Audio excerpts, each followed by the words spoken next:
ঠিক আছে, দেখো তো আগের দিন আমাদের যেটা পড়া হয়েছিল সেটা হচ্ছে ডিএনএ এর আমরা বিভিন্ন যে আবিষ্কার সেগুলো পড়েছিলাম। ডিএনএ আবিষ্কার মানে হচ্ছে ওই ওয়াটসন ক্রিক আবিষ্কার, সেখানে রোজালিন্ড ফ্র্যাঙ্কলিনের কি ভূমিকা ছিল, চার্লস রুল কি ছিল, সেগুলো সম্পর্কে আমরা আগের দিন বলেছি, তাই তো?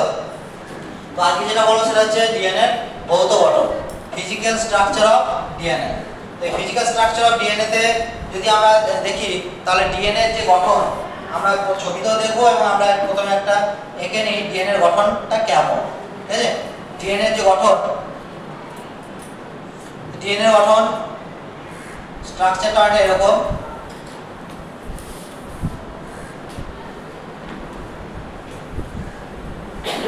এরকম একটা তন্ত্রী যাবে 5 প্রাইম, সেই তন্ত্রীটার যে শেষ প্রান্ত সেটা হবে 3 প্রাইম, আবার এটা হবে 5 প্রাইম, এটা হবে 3 প্রাইম, এরকম থাকে। এবং মাঝে কি থাকে, বেস জোড়গুলো থাকে, থাকে তো? কটা কি থাকে সেটা আমি বৈশিষ্ট্য বলছি, এরকম বেস জোড়গুলো এখানে থাকে। বেস জোড় মানে কি, অ্যাডেনিনের সাথে থাইমিন, গুয়ানিনের সাথে সাইটোসিন, এই দুটোকে মিলা হয় বেস জোড় বা বেস পেয়ার বলা হয়। এইভাবে বেস জোড়গুলো এখানে এইভাবে থাকে, ঠিক আছে? এবং এই বৈশিষ্ট্যটা কি কি থাকে সেগুলো আমি বলছি। প্রথম ডিএনএ এর ভৌত গঠনে যদি বৈশিষ্ট্য দেখি তাহলে 1 নম্বর বৈশিষ্ট্য যে এটা হচ্ছে double helix structure. Double helix, বাংলায় যদি বলি দ্বিতন্ত্রী, দ্বিতন্ত্রী হেলিক্যাল বিন্যাস, হেলিক্যাল, হেলিক্যাল বিন্যাস, দ্বিতন্ত্রী হেলিক্যাল বিন্যাস, ঠিক আছে? ডাবল হেলিক্স স্ট্রাকচার কেন? কারণ এই যে গঠনটা যেটা দেখতে পাচ্ছি সেটা হচ্ছে পেঁচানো সিঁড়ির মতো লাগছে, সেই জন্য এর টার্মটাকে দেওয়া হয়েছে ডাবল হেলিক্স স্ট্রাকচার, দ্বিতন্ত্রী হেলিক্যাল বিন্যাস। দ্বিতীয় যে টার্ম বা দ্বিতীয় বৈশিষ্ট্য সেটা কি? দ্বিতীয় বৈশিষ্ট্য হচ্ছে যে এই যে তন্ত্রীগুলো একে অপরের কি, একে অপরের বিপরীত অভিমুখে যাচ্ছে। দেখো একটা 5 প্রাইম টু 3 প্রাইম, তো অন্যটা এইদিকে 5 প্রাইম টু 3 প্রাইম, তাহলে একে অপরের কি বিপরীত অভিমুখে। তাহলে এই বিপরীত অভিমুখটাকে ইংরেজিতে বলা হয় অ্যান্টি প্যারালাল, অ্যান্টি প্যারালাল, ঠিক আছে? বিপরীতভাবে সমান্তরাল, বোঝা যাচ্ছে জিনিসটা? বিপরীতভাবে সমান্তরাল। 3 নাম্বার যে বৈশিষ্ট্য এখানে, 3 নাম্বার যে বৈশিষ্ট্য ডিএনএ এর ভৌত গঠনের, এই ডিএনএ এর ভৌত গঠনে একটা হেলিক্স যদি দেখি, ঠিক আছে? একটা হেলিক্স যদি দেখি, হেলিক্স কেমন ব্যাপার, কোন জায়গাতে কোনটা হেলিক্স হবে, তাহলে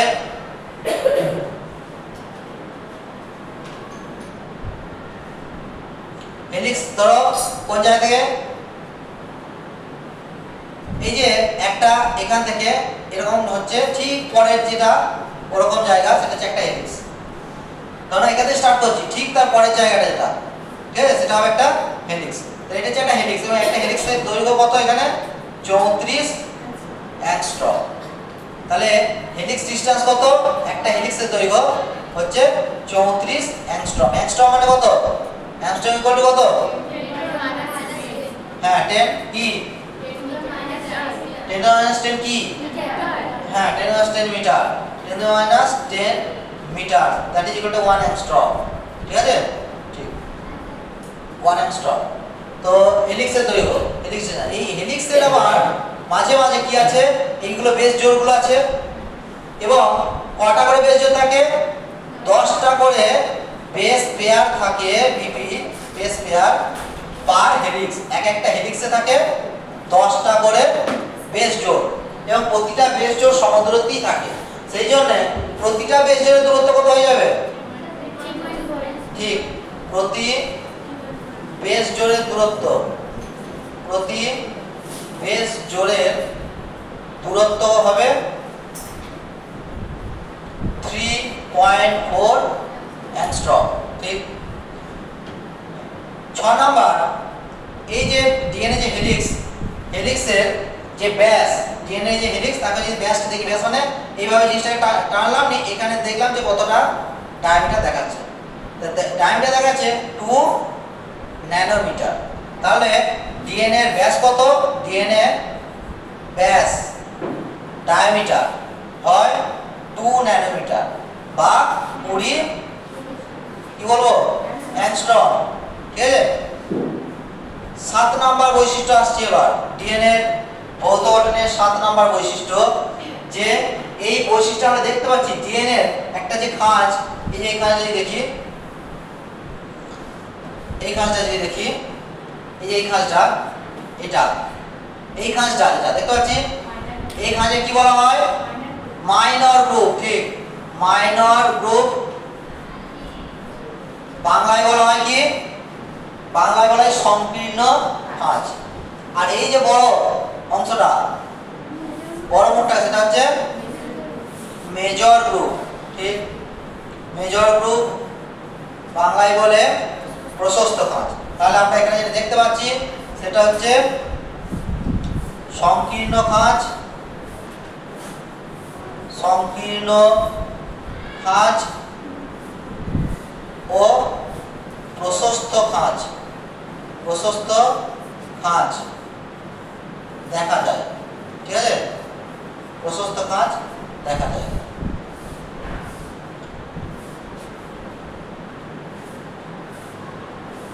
আমরা নরমালি যে ডিএনএ এখানে পড়ছি সেটা হচ্ছে অ্যাকচুয়ালি বিডিএনএ।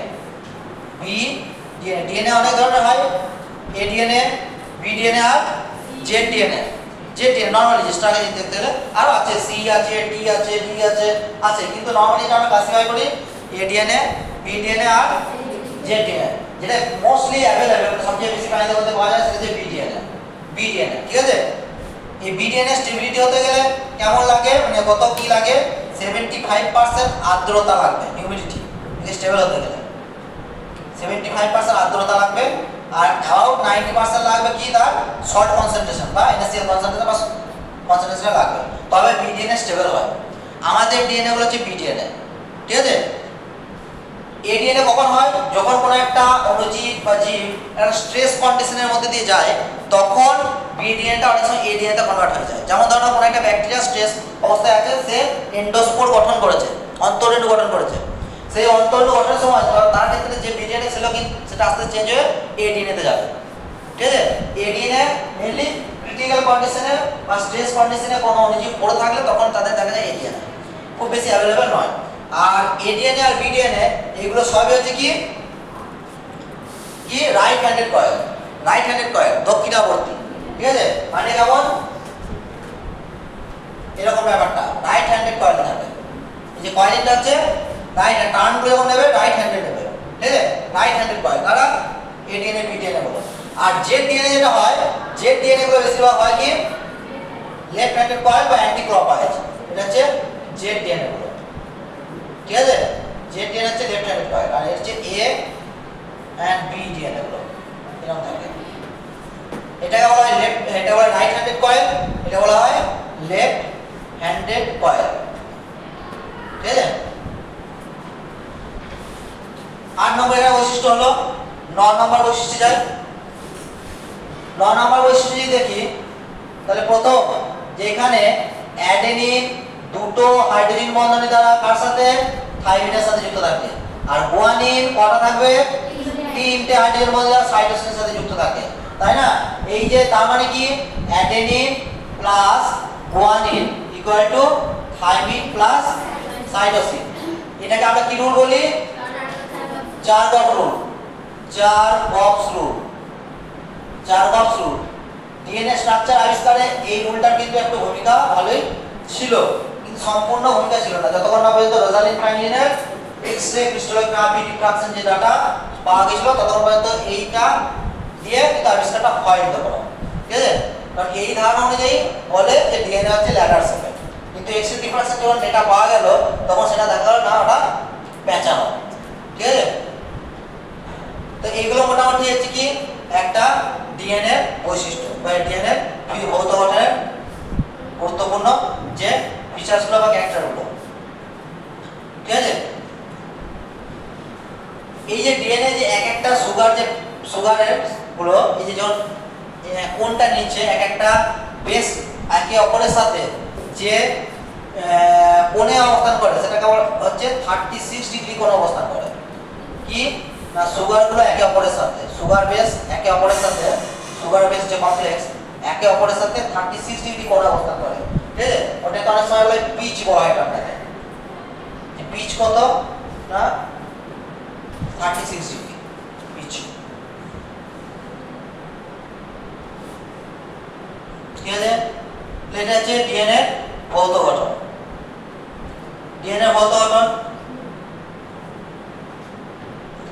হয়েছে লেখা।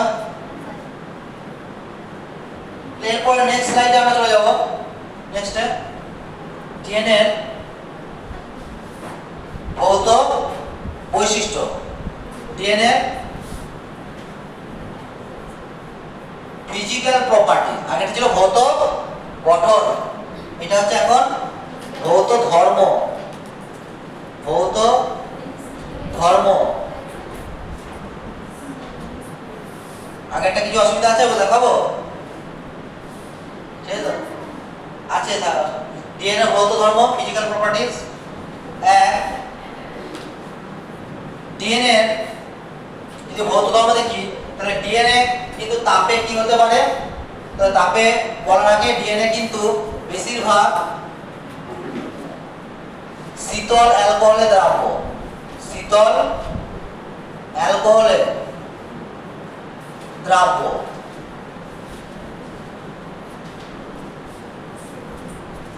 দ্রাব্য শীতল অ্যালকোহলে দ্রাব্য। কিন্তু এটা যদি আমি অতি শীতল অ্যালকোহল দিই, অতি শীতল অ্যালকোহল দিই, তাহলে তখন কি হয়ে যায়, অদ্রাব্য হয়ে যাবে, ঠিক আছে? এই অ্যালকোহল কিন্তু খুব প্রয়োজন যখন আমরা জেল ইলেকট্রোফোরেসিস করি। জেল ইলেকট্রোফোরেসিসের সময় ডিএনএ গুলোকে পৃথকীকরণ করি, ডিএনএ জেল ইলেকট্রোফোরেসিস করে, ঠিক আছে? তো এই জেনেটিক নিয়ে যখন পড়ে দেবে তখন শীতল অ্যালকোহল ব্যবহার করা হয় ডিএনএ যে পেলেট, সেই পেলেটটাকে পাওয়ার জন্য, মানে ডিএনএ গুলোকে একত্রে জমা পাওয়ার জন্য শীতল অ্যালকোহলকে ব্যবহার করা। সেটা ক্লাস 12 এর শেষে দিকে তোমরা বায়োটেক চ্যাপ্টারে পাবে ওখানে। তো ডিএনএ হচ্ছে এই ব্যাপার। দ্বিতীয় হচ্ছে ডিএনএ কি ধর্ম আছে, ডিন্যাচুরেশন এন্ড রিন্যাচুরেশন। এটা মানে কি, হ্যাঁ, ডিন্যাচুরেশন এবং রিন্যাচুরেশন ধর্ম আছে, সেটা বলছি। ডিন্যাচুরেশন এবং রিন্যাচুরেশন ধর্ম মানে কি, এটা হচ্ছে একটা ডিএনএ, এটা হচ্ছে ডিএনএটা, সেই ডিএনএটাকে বলছে যদি আমি কি দিই, হিট দিই, হিট টেম্পারেচার প্রয়োগ করলাম বেশি করে, তখন সেই ডিএনএ কি হয়ে যাবে, ভেঙে যাবে। ডিএনএ কি হয়ে যাবে, ভেঙে যাবে, স্ট্র্যান্ডগুলো ব্রেক করে যাবে। বটে স্ট্র্যান্ডগুলো ব্রেক করে যাবে। তো এই ব্রেক করে গেল, এই ঘটনাটাকে বলা হয় ডিন্যাচুরেশন। এটা কি বলা হচ্ছে, ডিন্যাচুরেশন। আর আবার যদি এটা কি করি, ঠান্ডা করি, তাহলে কি হয়ে যাবে, আবার তারা কি হয়ে যাবে, জুড়ে যাবে, ঠিক আছে? এই ঘটনাটা আমরা বলবো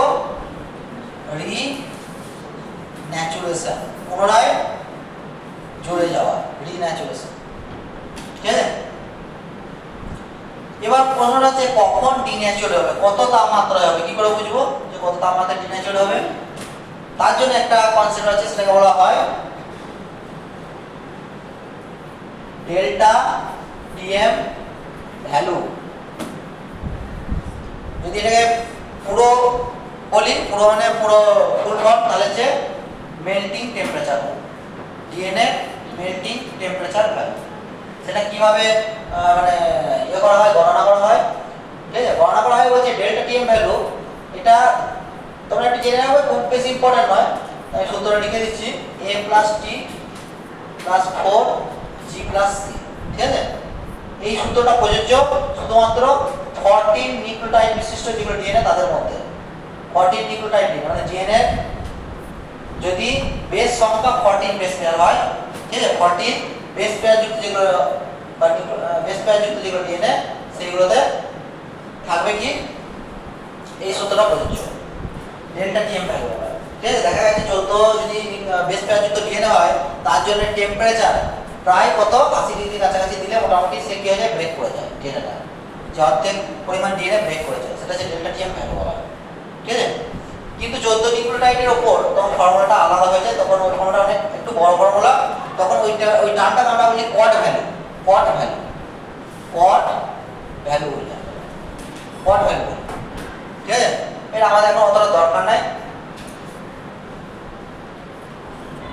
4 নম্বর, প্রত্যেকটা ডিএনএ একটা কি আছে, নির্দিষ্ট অ্যাবজর্পশন লাইট বা যে কোনো একটা ওয়েভলেন্থ অ্যাবজর্পশন ক্ষমতা আছে। দেখা গেছে যে বিশুদ্ধ ডিএনএ, একদম পুরো যদি ক্রুড ডিএনএ হয়, বিশুদ্ধ ডিএনএ, সে কত ন্যানোমিটার তরঙ্গ শোষণ করে? সে শোষণ করে 260 ন্যানোমিটার শোষণ করে, 260 ন্যানোমিটার তরঙ্গ দৈর্ঘ্য শোষণ করে। বিশুদ্ধ ডিএনএ 260 ন্যানোমিটার তরঙ্গ দৈর্ঘ্য শোষণ করে। অনেক সময় এই শোষণ করাটার হারটা, অ্যাবজর্পশনটা অনেক সময় চেঞ্জ হয়ে যায়। চেঞ্জ হয় কেমন দেখো ভালো করে, একটা গ্রাফ আঁকছি। এখানে ধরে নিচ্ছি 0, এটা 100, এটা 200, এখানে 300, এটা 400। ঠিক আছে, তাহলে 260 কোথায় আসবে? এই জায়গায় আসবে। তাহলে নর্মাল যে এটা কি বলবো, নর্মাল যে অ্যাবজর্পশন সেটা হচ্ছে 260 এরকম, এই জায়গাটা 260। কিন্তু যদি কোনো কারণে কি হয়ে যায়, এই চেঞ্জটা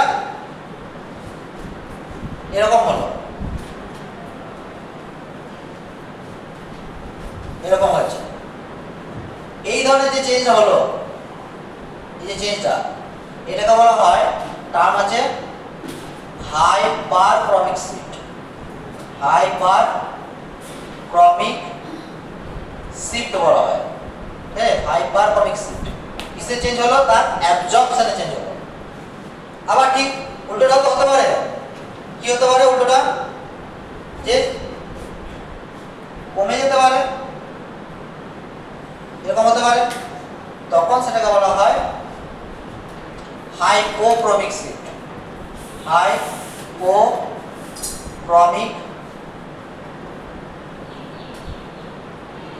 শিফট বলা হয়। ঠিক আছে, তার অ্যাবজর্পশনে চেঞ্জ হলো, হাইপোক্রমিক শিফট বলা হয়। অ্যাবজর্পশন, এই দিকটা তাহলে ওয়েভলেন্থ, এই দিকটা হচ্ছে ন্যানোমিটার ওয়েভলেন্থ, এগুলো, আর হচ্ছে তার অ্যাবজর্পশন। ঠিক আছে, কতটা অ্যাবজর্পশন করছে পরিমাণ ওয়েভলেন্থ সেটা।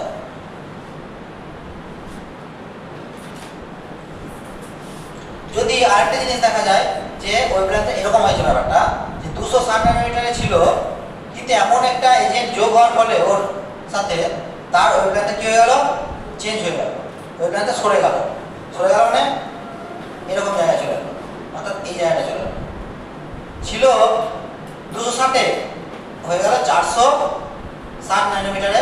মানে আগে কি 260 মানে কি ওই ইউভি রেঞ্জে তখন দেখতে হতো আমাকে, এখন আমি নর্মাল ভিজিবল রেঞ্জেই দেখতে পাবো জিনিসটাকে, বা ভিজিবল রেঞ্জে তাকে শোষণ করাতে পারবো।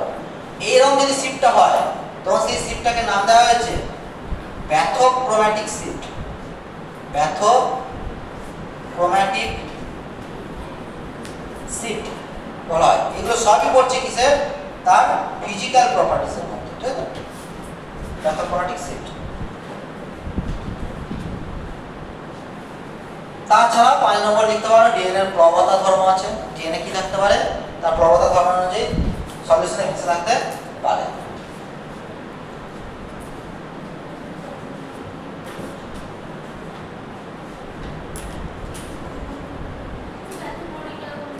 বলো, প্যাথোক্রোম্যাটিক শিফট হচ্ছে কি? যে প্যাথোক্রোম্যাটিক শিফট যে নরমাল আমরা ডিএনএ কিছু আগে করলাম, কি নরমাল ডিএনএ কত শোষণ করতে পারে? 260 ন্যানোমিটার। 260 ন্যানোমিটার হচ্ছে ইউভি রেঞ্জ। তোমরা রেঞ্জগুলো মোটামুটি জানো তো, কোনটা কিসের রেঞ্জ? এই যে জিনিসটা 0, 100, 200 ন্যানোমিটার থেকে 380 পর্যন্ত ধরে নিচ্ছি। 380 থেকে মোটামুটি 750 ধরে নিচ্ছি। 750 থেকে 900, তারপরে বাকি যা আছে। যেটা 0 যেটা 0তে এখানে কে থাকে? এখানে থাকে কসমিক রে। এর কার ওয়েভলেন্থ? এটা কসমিক রে। কসমিক রে মানে কি? মহাজাগতিক যে রশ্মি, কসমিক রে। ঠিক আছে, কসমিক রে।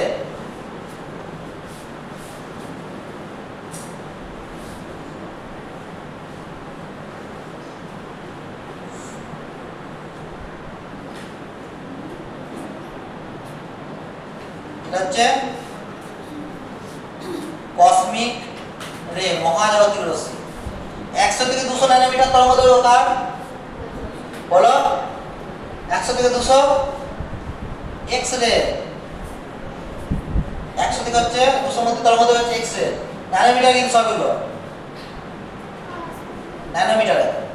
200 থেকে 380 কার এইখানে হচ্ছে ইউভি রে, অতিবেগুনি রশ্মি। 380 থেকে 750 হচ্ছে ভিজিবল রে। এখানে আছে কি ভিপজিও, মনে হচ্ছে ভিপজিও এইখানটার মধ্যে আছে ভিপজিও। এটা হচ্ছে ভিজিবল রে, ভিজিবল রেঞ্জ অ্যাকচুয়ালি। তো ভিজিবল রে রেঞ্জ এটা। তারপরে কি থাকে এই জায়গায় বলো? এই জায়গায় 750 থেকে 900। হ্যাঁ ঠিক, আইআর স্পেকট্রাম, আইআর ইনফ্রারেড দেখো, ঠিক আছে। তারপরে থাকে সে মাইক্রোওয়েভ, তারপরে রেডিও ওয়েভ, এগুলো থাকে। এত দূর পর্যন্ত। তাহলে আমার জায়গাটা কোন জায়গাটায়? আমার জায়গা হচ্ছে আগে এই যে এটা এখানে 260 ছিল এই জায়গাটা করে। এই জায়গাটায় ও কি করতে পারছিল, ডিএনএ কোনো ওয়েভলেন্থকে শোষণ করতে পারে, মানে ইউভি কে জায়গাটা শোষণ করে নিতে পারে।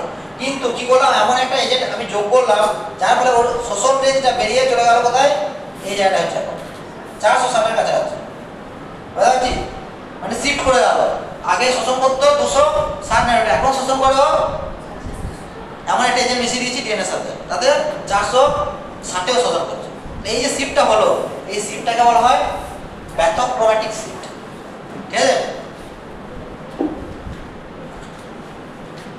যদিও ক্লাস 12 এর জন্য এটা একটু ডিটেইলস হলো, ঠিক আছে।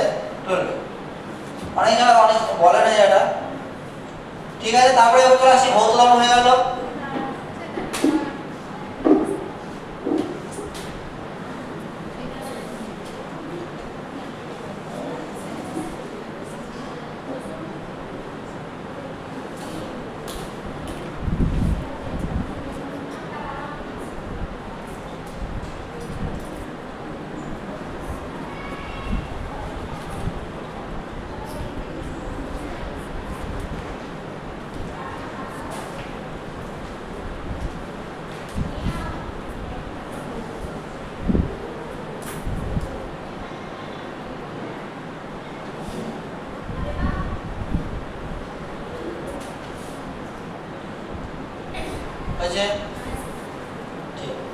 রাসায়নিক ধর্মটা কমই।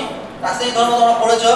রাসায়নিক ধর্মে ওই বলবো অ্যাডেনিনের সাথে কি হয়, রাসায়নিক ধর্মে ডিএনএ রাসায়নিক ধর্ম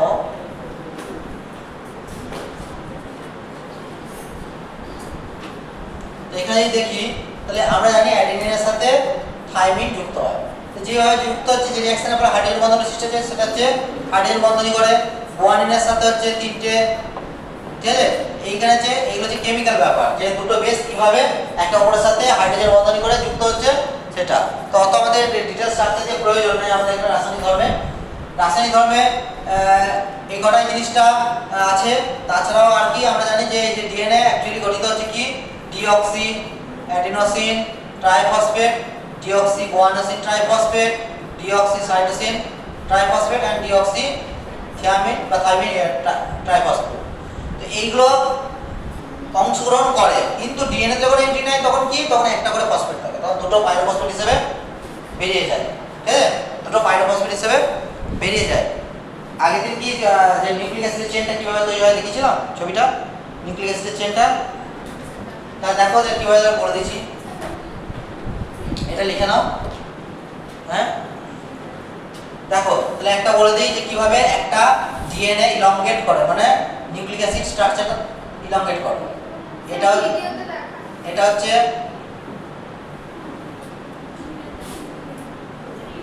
হ্যাঁ দেখিয়ে দিচ্ছি। দাঁড়া, কোথাও বলে দিই জিনিসটা। এটা হচ্ছে ধরো অ্যাডেনিন, এই যে অক্সিজেন থাকে, এটা হচ্ছে OH,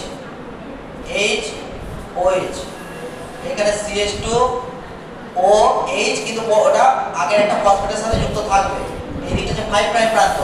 এই যে 2 নম্বর পেছনে OH, এ কিন্তু OH হিসেবে থাকে না, ও থাকে কি হিসাবে বলো শুধু এইচ হিসাবে থাকবে, ঠিক ঠিক বলেছো, শুধু এইচ হিসাবে থাকবে। তো এই যে শুধু এইচ হিসাবে থাকবে, ঠিক আছে। তো এই যে ওইচটা পরবর্তী যে বেস তার আবার কি, এটা ধরো গুয়ানিন, তো তার যে CH2O তিনটে ফসফেট, একটা দুটো তিনটে, অর্থাৎ গুয়ানিন ট্রাইফসফেট। তো এই OH এখানে কি করে, নিউক্লিওফিলিক অ্যাটাক করে, এই জায়গাটায় নিউক্লিওফিলিক অ্যাটাক করে। অ্যাটাকের পর কি হবে, এই দুটো ফসফেট অর্থাৎ এই দুটো ফসফেট বেরিয়ে চলে এলো as a PPI, inorganic pyrophosphate রূপে। এবং এখানটা যেটা তৈরি হলো, যে বন্ধনটা তৈরি হলো, হ্যাঁ, এটা কি বন্ধন তৈরি হলো, একটা গ্লাইকোসাইডিক বন্ধনী, ফসফো এস্টার বন্ধনী, নট গ্লাইকোসাইডিক, ফসফো এস্টার বন্ধনী তৈরি হয়ে যায়। এইভাবে তৈরি হয়, ঠিক আছে। এগুলো যেমন থাকে এইভাবে একটা নিউক্লিওটাইডের সাথে এইভাবে যুক্ত হয়। তাহলে প্রতিবারই কি হয়ে যাচ্ছে, একটা করে ওই এখানটায় ফাঁকা থেকে যাচ্ছে, আবার নিউক্লিওটাইড আসবে, আবার যুক্ত, ঠিক আছে। এবার যদি দেখো ওই যদি আমি গুগলের একটা ছবিতে দেখি,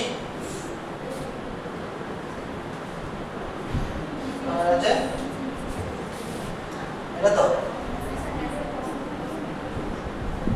এটা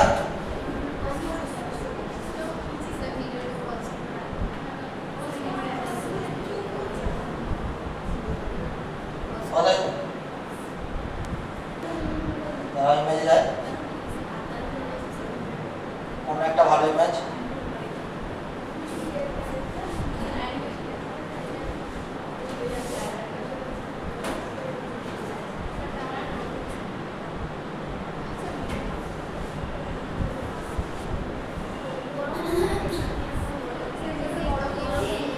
এটা ভালো লাগে তো।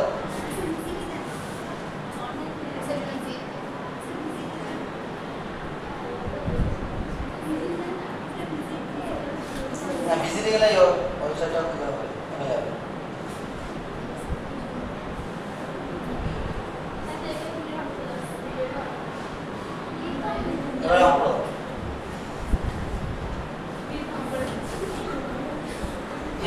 ঠিক আছে, তাহলে এখানে দেখো যে ডিএনএ এর যে স্ট্রাকচার, সেখানে সেই স্ট্রাকচারে দেখতে পাচ্ছি এটা যে ডবল হেলিক্স স্ট্রাকচারটা, সুগার ফসফেট, যেটা কি হিসেবে, যেটা ব্যাকবোন হিসেবে কাজ করে, যেটা কি হিসেবে কাজ করছে, ব্যাকবোন হিসেবে কাজ করছে, যে ব্যাকবোন সুগার ফসফেট এখানে ব্যাকবোন হিসেবে কাজ করে।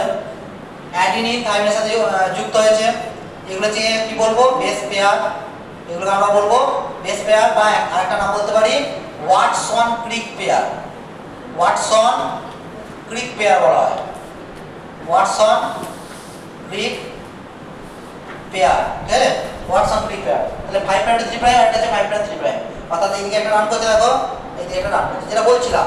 এবার কেমিক্যাল স্ট্রাকচারে যেটা চলে আসছে, কেমিক্যাল স্ট্রাকচারে যেটা চলে আসছি, এটা হচ্ছে কি, এই ছবিটা দেখে কি বেস, এই বেসটা দেখে বলো এটা কি বেস, এই বেসটা কি বেস, এই জায়গাটায় কোন বেসটা আছে দেখে ও দেখতে পাচ্ছ তো, কোথায়, এই যে পুরো বেসটা কি বেস আছে, বেস কি আছে, এ আছে, কি আছে, তার মানে অ্যাডিনিন আছে, আর এটা কি আছে, এতে বেসে থাইমিন। অ্যাডিনিনে দেখো, অ্যাডিনিনে যে NH মনে পড়ছে, এটা কত নাম্বার এন্ডে ছিল, এটা 7 নাম্বার নাইট্রোজেন, এই যে এটা 7 নাম্বার নাইট্রোজেন। এর দেখো এখানে যে নাইট্রোজেন, এর নাইট্রোজেন যেটা NH, যেটা অর্থাৎ ওর ক্ষেত্রে হবে 2 নাম্বার, 1 ওটা হচ্ছে 3 হবে। তাহলে তার সাথে কি করছে, রিঅ্যাকশন করে কি তৈরি করেছে, রিঅ্যাকশন করে এই যে হাইড্রোজেন বন্ড, এই জায়গায় বন্ড তৈরি করেছে, একটা বন্ড, আর এখানে দেখো আরেকটা, এটা হচ্ছে দুটো। তাহলে অ্যাডিনের সাথে থাইমিনে কটা বন্ড, দুটো বন্ড পাশাপাশি। তাহলে হচ্ছে রান কিন্তু দেখে এইদিকে করছে, এটা একটা চেন, এটা একটা চেন, দুটো চেন পাশাপাশি যাচ্ছে, কিন্তু আবার চেনগুলোর মধ্যে সে ময়ের যেমন কি থাকে, ময়ের যেমন পা দেওয়ার মতো যে জায়গাটা, সেটা রয়েছে, সেটা হচ্ছে কি এই বন্ধন। তাহলে অ্যাডিনের সাথে থাইমিনে দুটো হলো। আর এখানে দেখো সাইটোসিন, এটা হচ্ছে গুয়ানিন। তাহলে এখানে দেখো গুয়ানিনের ও এর সাথে সাইটোসিনের NH2 বন্ধন হয়েছে, এখানে একটা বন্ধন হয়েছে, এখানে একটা বন্ধন হয়েছে, তিনটা হয়েছে, ঠিক আছে। তাহলে এইগুলো হচ্ছে তাদের ভেতরে বেসগুলোর মধ্যে বন্ধন হয়েছে হাইড্রোজেন বন্ধনী। আর এখানে দেখো এই যে এইখানে যে বন্ধনীগুলো হচ্ছে এই বন্ধনীটা এই যে ফসফো এস্টার বন্ধনী। আর এই ফসফেট প্লাস সুগার এ কি হচ্ছে, কি হিসেবে কাজ করছে এখানে?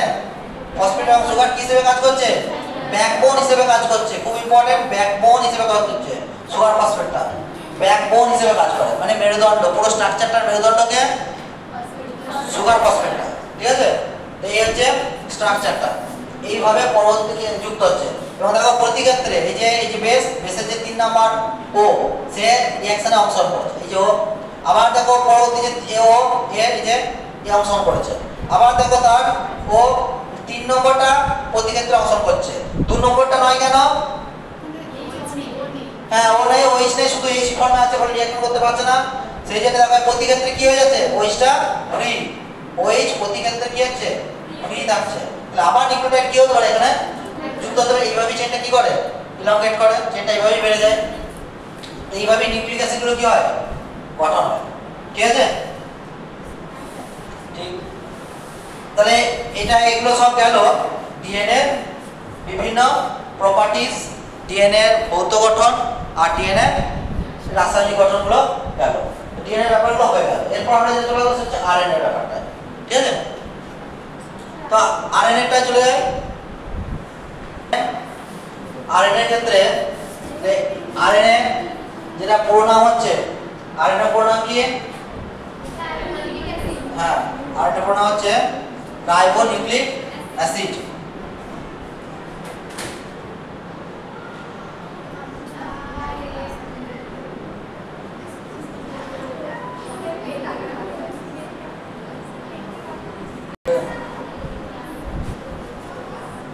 ঠিক আছে, দেখো আরএনএ যার পুরো নাম হচ্ছে কি? Ribonucleic acid. Ribonucleic acid RNA সাধারণত একতন্ত্রী হয়। ছবিতেই দেখতে পাচ্ছ আরএনএ হচ্ছে একতন্ত্রী। এই যে এটা একটাই তন্ত্রী, বেসগুলো এইভাবে রয়েছে। সেই বেসে কি রয়েছে? সাইটোসিন, গুয়ানিন, অ্যাডেনিন এবং ইউরাসিন, ঠিক আছে। এখানে থাইমিন থাকে না, কারণ আমরা জানি আরএনএ তে থাইমিন থাকে না। থাইমিন থাকে কোথায়? ডিএনএ থাকে। আর এই আরএনএ হচ্ছে আবার আরএনএ প্রাথমিকভাবে জেনেটিক এবং নন জেনেটিক ভাবে ভাগ করা যায়। একটা হচ্ছে জেনেটিক আরএনএ, হ্যাঁ genetic and non genetic. Non genetic, যেটা জেনেটিক আরএনএ কাদের দেখতে পাবো? জেনেটিক আরএনএ গুলো ভাইরাসদের, না ব্যাকটেরিয়া আমরা যে আরএনএ জেনেটিকদের পাবো না, ভাইরাসদের পাবো। ভাইরাস আবার হচ্ছে অ্যানিমেল ভাইরাস আর প্ল্যান্ট ভাইরাস। এবার বলো অ্যানিমেল ভাইরাস কিন্তু আরএনএ বহন করে কারা? উদাহরণ কি? উদাহরণ হচ্ছে অনেকবার বলা হয়েছে, যেগুলো হচ্ছে যেমন হচ্ছে মাম্পস, মিজেলস, রুবেলা, আর কিছু করোনা আছে, অ্যাকচুয়ালি SARS-CoV-2, যেটা SARS-CoV-2, এগুলো সব হচ্ছে অ্যানিমেল ভাইরাস। প্ল্যান্ট ভাইরাসের মধ্যে টিএমভি, বিএমভি, সিএমভি, এইচএমভি ও বটে, ঠিক আছে। তো যাই হোক, এগুলো হচ্ছে জেনেটিক আরএনএ কে জেনেটিক পদ্ধতি হিসেবে ব্যবহার করে। আমরা পড়েছি RNA as a genetic material, singer এবং কনরাড, ফ্রাঙ্কেল যে কনরাড আবিষ্কার করেছিলেন, তাই না? পড়েছি। তো নন জেনেটিকের মধ্যে কি? নন জেনেটিকের মধ্যে নরমালি তিনটে আছে। একটা হচ্ছে এমআরএনএ, তোমরা পড়েছো, পুরো নাম কি? এমআরএনএ, আরআরএনএ আর টিআরএনএ, বলো তো? ঠিক, ঠিক আছে। Transfer RNA, T for transfer, ঠিক।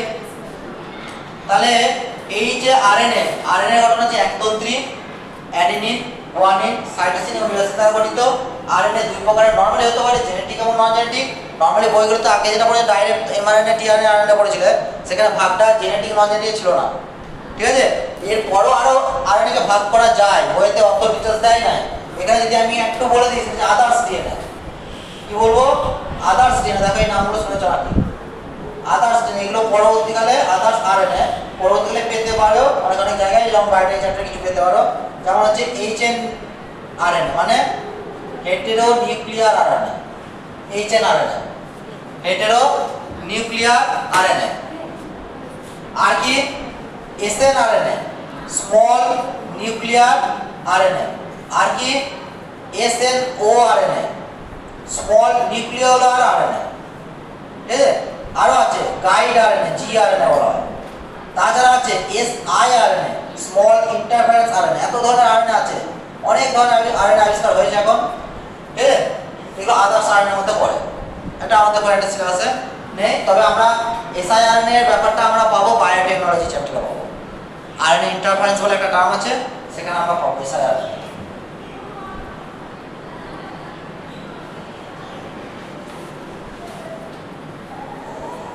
ঠিক আছে, এবারে আছে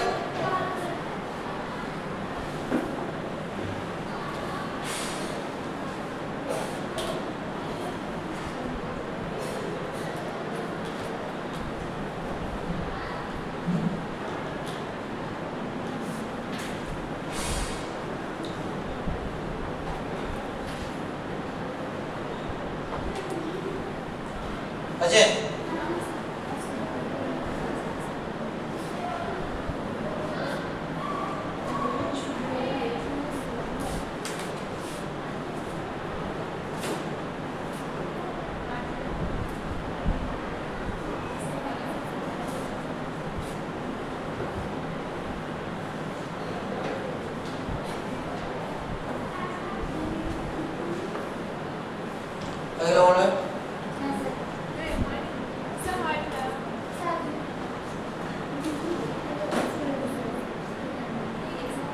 এটা পড়েছি, তাহলে আবার এই স্লাইডে চলে যাব।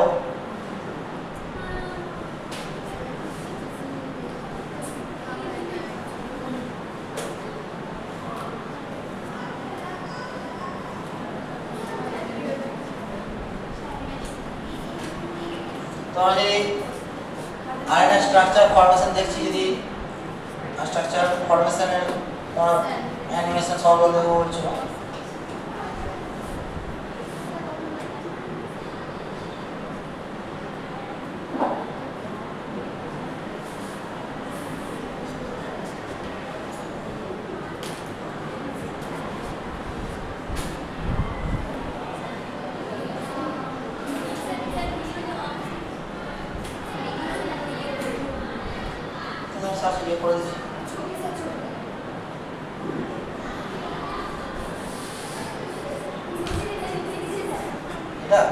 এটা তোমাদের ট্রান্সক্রিপশন যখন পড়াবো তখন এটা আছে transcription sir.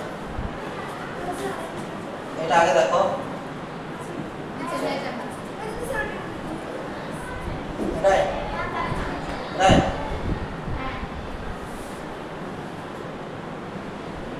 RNA stands for ribonucleic acid.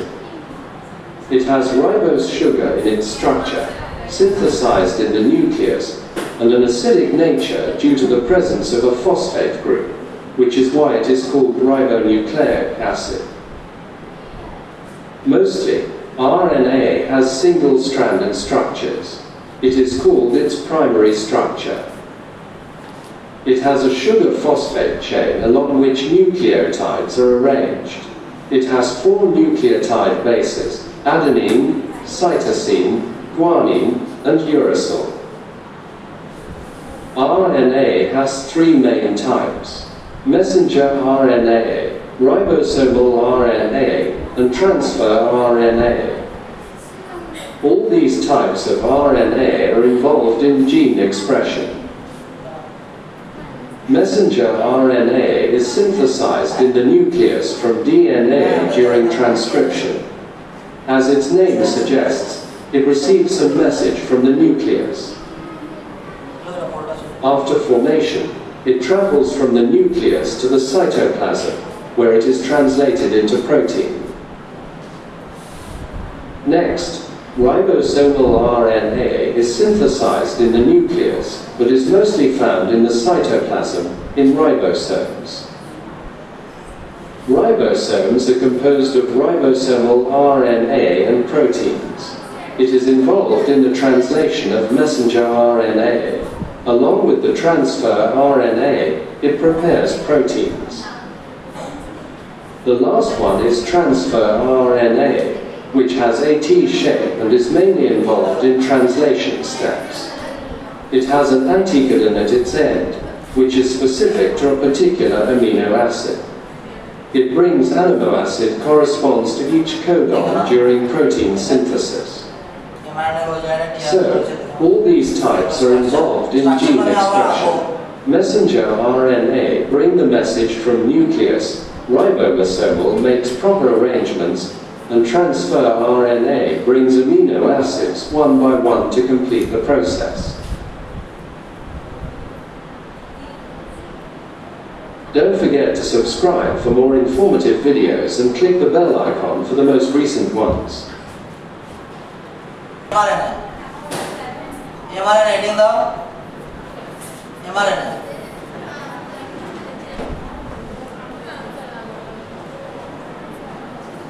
mRNA পুরো নাম কি মেসেঞ্জার আরএনএ একটা কোষে দেখা যাচ্ছে mRNA এর পরিমাণটা একটু কম কত এবং 5% খুব বেশি হয় না ঠিক আছে rRNA থাকে 85% আর tRNA থাকে 10% ঠিক আছে তো mRNA স্ট্রাকচারটাই বলবো পরের দিন rRNA এবং tRNA গুলো পরের দিন বলবো mRNA স্ট্রাকচার দেখো যে কি কি থাকে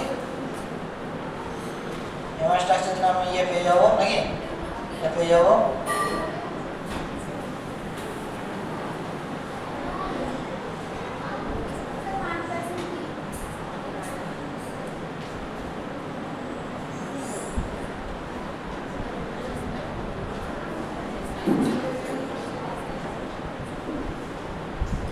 এটা যে মানে ধরো নাও তার সামনে একটা পার্ট থাকে সামনের পার্ট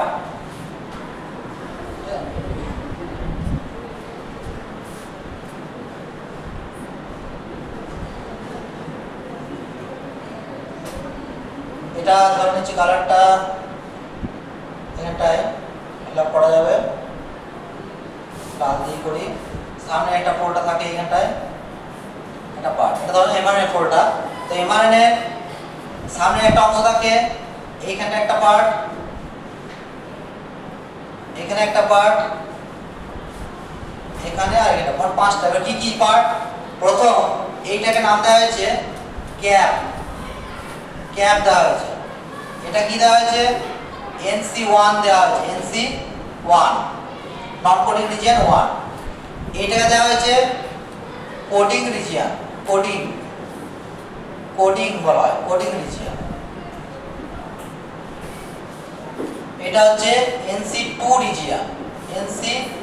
রিজিয়ন আর এটা বলা হয় পলি এ রিজিয়ন পলি এ টেল বা পলি এ রিজিয়ন এবার এটা হচ্ছে এই যে mRNA কি করে mRNA হচ্ছে ডিএনএ থেকে যে কি প্রোটিন মানে ডিএনএ থেকে কি ধরনের প্রোটিন সংশ্লেষ হবে তার যে বার্তা সেই বার্তাটা বহন করে mRNA কে ওই জন্যই বলা হয় মেসেঞ্জার আরএনএ মেসেজ কোনো কিছু মেসেজ তার মধ্যে লুকানো আছে যে কি ধরনের প্রোটিন সংশ্লেষ করতে হবে দেহে সেটা mRNA থ্রু দিয়ে আসে সেই বার্তাটা কে পাঠায় ডিএনএ পাঠায় ডিএনএ ট্রান্সক্রিপশন প্রক্রিয়া mRNA তৈরি করে সেই mRNA এর মধ্যে লুকানো আছে কোড যাকে আমরা তিনটে নিউক্লিওটাইডের মিলে হয় কোডন সেই কোডনগুলো ওখানে আছে সেই কোডন দিয়ে আসবে অ্যামিনো অ্যাসিড সেই অ্যামিনো অ্যাসিডগুলো পরপর লেগে হবে প্রোটিন তার মানে অ্যাকচুয়ালি কি প্রোটিন তৈরি হবে তার বার্তা ডিএনএ তে আছে এবং সেই বার্তাটা ক্যারি করছে কে mRNA মেসেঞ্জার কি করে কোনো মেসেজকে বহন করে যেমন নরমালি আমরা মেসেঞ্জার হিসেবে কি দেখি ফেসবুক মেসেঞ্জার হোয়াটসঅ্যাপ মেসেঞ্জার কিছু মেসেঞ্জার আমরা কোনো একটা ট্যাপ করে পাঠালাম চলে গেল একটা মেসেজ পেয়ে গেল এটা হচ্ছে মেসেঞ্জার ঠিক আছে গুগল কিন্তু মেসেঞ্জার না গুগল হচ্ছে সার্চ ইঞ্জিন ঠিক আছে তো আর ফেসবুক হোয়াটসঅ্যাপ বা এগুলো মেসেঞ্জার না মেসেজ পাঠাতে সাহায্য করে সেজন্য মেসেঞ্জার ঠিক আছে তো ক্যাপ প্রথম যেটা চলে আসবে সেটা ক্যাপ তো ক্যাপ যেটা এই ক্যাপের বৈশিষ্ট্য কি এক নাম্বার ক্যাপ মানে কি টুপি তাই তো এখানে ক্যাপ মানে যে টুপি এই ক্যাপের পুরো নাম কি মানে অ্যাকচুয়ালি এটা কি তারপর 7 মিথাইল গুয়ানোসিন পাইরোফসফেট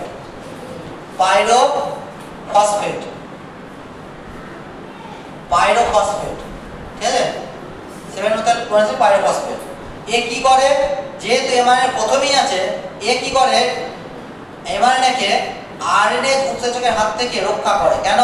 কারণ RNA উৎসেচকের উপস্থিতিতে mRNA কি হয়ে যায়? ধ্বংস হয়ে যায়। হ্যাঁ, RNA উৎসেচকের হাত থেকে রক্ষা করে, কারণ RNA শরীরে আমাদের প্রচুর। তো RNA যদি টাচে চলে আসে তাহলে কি হয়ে যাবে? ধ্বংস হয়ে যেতে পারে। সেই জন্য সামনে কি লাগানো আছে? ক্যাপ লাগানো আছে, যেটা RNA উৎসেচকের হাত থেকে রক্ষা করে। তার মানে এখানে আমরা বুঝতে পারছি RNA কোনোদিন ভেতরে গিয়ে কাট করে না, বাইরের দিক থেকে কেটে কেটে যায়। তো এই ধরনের যারা কাট করে বাইরে থেকে ভেতর দিয়ে, তাদেরকে বলা হয় এক্সোনিউক্লিয়াস এনজাইম। কি বলা হয়? এক্সোনিউক্লিয়াস এনজাইম বলা হয়, এক্সোনিউক্লিয়াস বলা হয়। ঠিক আছে? তাহলে এই ক্যাপ হচ্ছে 7 মিথাইল গলিসিন একটা প্রোটেক্টিভ পার্ট হিসেবে কাজ করে প্রথমে। তারপরেই থাকে NC1। এই যে NC1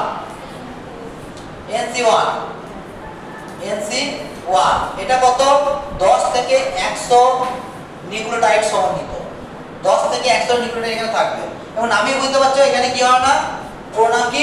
নন কোডিং। তার মানে এখানে যে বেসগুলো আছে তা সেগুলো কোনো কি করতে পারে না, প্রোটিন সংশ্লেষে বার্তা বহন করতে পারে না। প্রোটিন সংশ্লেষে বার্তা বহন করে না, সেই জন্যই নন কোডিং। তারপরে চলে আসছে কি? Coding region. কোডিং রিজিয়ন, এই যে জায়গাটা কোডিং রিজিয়ন। এই কোডিং রিজিয়নের প্রথমে এই যে এই জায়গাটা প্রথমেই এই জায়গাটা প্রথম দিক থেকে থাকবে একটা নিউক্লিওটাইডের সিকোয়েন্স। সেই নিউক্লিওটাইডের সিকোয়েন্স কি? তার নাম AUG। তাহলে 3 নাম্বার আমরা শুরু করলাম কি? Coding region. কোডিং, তাহলে এখানে কি আছে? কোড আছে ব্যাপারটা। তাহলে এখানে কিছু বার্তা আছে। কিসের বার্তা আছে? না কি ধরনের প্রোটিন সংশ্লেষ হবে এবং তার জন্য কি কি অ্যামিনো অ্যাসিড আসবে তার বার্তা এখানে আছে। তা প্রথম যে বেস মানে 3টে নিউক্লিওটাইড সিকোয়েন্স থাকবে সেটা হচ্ছে AUG, প্রথম থাকবে এবারে। সেই জন্য AUG কে কি বলা হয়? Start codon. স্টার্ট কোডন বাংলায় বললে কি হবে? সূচনাকারী কোডন, প্রারম্ভিক কোডন, এরকম নামগুলো দেবে। তাহলে স্টার্ট কোডন AUG। ঠিক আছে? কিছু কিছু ক্ষেত্রে কি এটা ব্যতিক্রমী আসবে, কিছু কিছু ব্যাকটেরিয়াতে GUGও থাকে, যার জন্য ভ্যালিন আসে। আবার বলি এটা কিছু ব্যতিক্রমী ঘটনা। AUG বদলে GUG আছে, স্টার্ট কোডন হিসেবে কাজ করতে পারে খুব কম ক্ষেত্রে। তো AUG হচ্ছে স্টার্ট কোডন, এবং AUG এর জন্যই যে অ্যামিনো অ্যাসিডটা আসে, এই যে প্রথম তাহলে কি বলো? AUG আছে স্টার্ট কোডন, এর জন্য যে অ্যামিনো অ্যাসিডটা ব্যাকটেরিয়াতে আসবে তার নাম হচ্ছে ফরমাইল মিথিওনিন। ফরমাইল মিথিওনিন প্রোক্যারিওটের ক্ষেত্রে, প্রোক্যারিওট মানে কি? ব্যাকটেরিয়াদের ক্ষেত্রে হবে না ফরমাইল মিথিওনিন, কিন্তু শুধু মিথিওনিন আসবে কাদের ক্ষেত্রে? হ্যাঁ, শুধু মিথিওনিন থাকবে, শুধু মিথিওনিন, কোনো কিছু যুক্ত আছে। এক হচ্ছে ইউক্যারিওট, আর একটা হচ্ছে আর্কিব্যাকটেরিয়া। আর্কিব্যাকটেরিয়া, আর এটা শুধু বলা কি? প্রোক্যারিওটের ক্ষেত্রে। বোঝার জিনিসটা ওটা, এটা কিন্তু মাথায় রাখতে হবে, ফরমাইল মিথিওনিন। সেই জন্য এর হচ্ছে স্টার্ট কোডন। তাহলে যে কোনো অ্যামিনো অ্যাসিড, যে কোনো প্রোটিনের প্রথম অ্যামিনো অ্যাসিড কি হবে? মিথিওনিন হবে। ঠিক আছে? কোডিং রিজিয়ন, এবং এই অঞ্চলটাকে বলা হয় ORF। কি বলা হয়? ORF। কেন বলা হয় ORF? ওপেন রিডিং ফ্রেম, মানে কে রিড করা যায়, সেজন্য এর নাম হচ্ছে ORF ফ্রেমে থাকে, ওপেন রিডিং ফ্রেমে থাকে না। ঠিক আছে? ঠিক আছে, তাহলে এই শেষের দিকে যখন যাচ্ছে, শেষের দিকে এই জায়গাটায় কি থাকে? কিছু স্টপ কোডন থাকে। কি কি স্টপ কোডন থাকে? 3টে থাকতে পারে এই জায়গায়। স্টপ কোডন 3টে থাকতে পারে। কি কি? দেখো, একটা হচ্ছে UAG, একটা UGA, আর হচ্ছে UA। এই 3টের মধ্যে যে কোনো একটা স্টপ কোডন থাকবে, যেটার উপস্থিতিতে কি হয়? প্রোটিন সংশ্লেষ বন্ধ হয়ে যাবে। এর জন্য প্রোটিন সংশ্লেষ বন্ধ হয়ে যায় বলে একে কি বলা হয়? Stop codon. স্টপ কোডন বলা হয়। ঠিক আছে? স্টপ কোডন বলা হয়। 3টে আছে। AUAG এর নাম হচ্ছে অ্যাম্বার। Amber, AMBER, Amber. ঠিক আছে? UGA এর নাম দেওয়া আছে ওপাল। ওপেল। আর UA এর নাম দেওয়া আছে অক্রি। অক্রি। ঠিক আছে? এটা হলো স্টপ কোডন। তাহলে এর মধ্যে যাবতীয় প্রোটিন সংশ্লেষ হয়ে গেল, কোডিং রিজিয়ন। এরপরে থেকে নন NC2 নন কোডিং রিজিয়ন, তাহলে এটা একই ব্যাপার। নন কোডিং রিজিয়ন মানে কি, ওর জন্য কোনো প্রোটিন সংশ্লেষ হবে না, ঠিক আছে। তো তো এই যে প্রথম যে এই অঞ্চলটা, যেখানে এই অঞ্চলে যেমন লিডার সিকোয়েন্স বলা হতো, প্রথমের দিকটাকে লিডার সিকোয়েন্স বলা হয়, আর NC2 কে বলা হয় ট্রেলার সিকোয়েন্স, ট্রেলার সিকোয়েন্স বলা হয়। তারপরে থাকে পরে পলি এ অ্যাডেনিন, অ্যাডেনিন মলিকিউল প্রচুর সংখ্যায় থাকে, কত থাকবে 200 থেকে 2000, এটা ভ্যারি করতে পারে। প্রচুর অ্যাডেনিন মলিকিউল পরপর যুক্ত থাকে, কেন, যে একই কারণ মানে কি কারণ, একই কারণ যে আরএনএ উৎসেচকের হাত থেকে রক্ষা করা। পলি এ টেলের কাজ কি, আরএনএ উৎসেচকের হাত থেকে রক্ষা করা। এই হচ্ছে স্ট্রাকচারটা হয়ে গেল, ঠিক আছে। এবার হচ্ছে হ্যাঁ,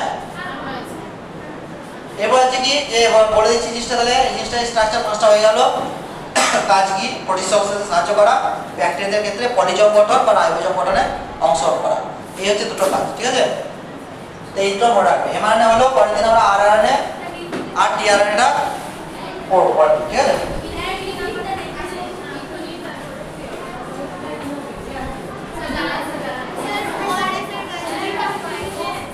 ঠিক আছে, বলো। ওআরএফ হচ্ছে ওপেন রিডিং ফ্রেম, তার মানে হচ্ছে এই পার্টটাকে রিড করা যায়, যেখানে NC1 আর NC2 কে আমরা কি বলেছিলাম, রিড করা যায় না, মানে এর দিকে কোনো প্রোটিন সংশ্লেষের বার্তা পাওয়া যায় না। কিন্তু কোডিং রিজিয়নে কি হয়, বার্তাটাকে রিড করা যায়, ঠিক আছে। রিড মানে কি, ধরো কোনো একটা কোড আছে, কেউ সেটা পড়তে পারছে, তাহলে কি হচ্ছে, সেই কোডটাকে সে পড়তে পারছে, ব্যাপারটা বুঝতে পারছে। আর এমন কোড আছে কেউ কিছু উদ্ঘাটন করতে পারছে না, তাহলে সেটা কি বলো, নন কোড করতে পারছে বা নন কোডিং ব্যাপারটা। তাই এখানে কোডিং মানে সে কি করতে পারছে, রিড করতে পারছে ব্যাপারটা কি আসবে, ঠিক আছে। সেটা হচ্ছে সেই জন্য ওপেন রিডিং ফ্রেম বলা হয়, ঠিক আছে। তাহলে এমআরএনএ এতদূর পর্যন্ত রইলো, পরের দিন আরআরএনএ আর টিআরএনএটা বলবো।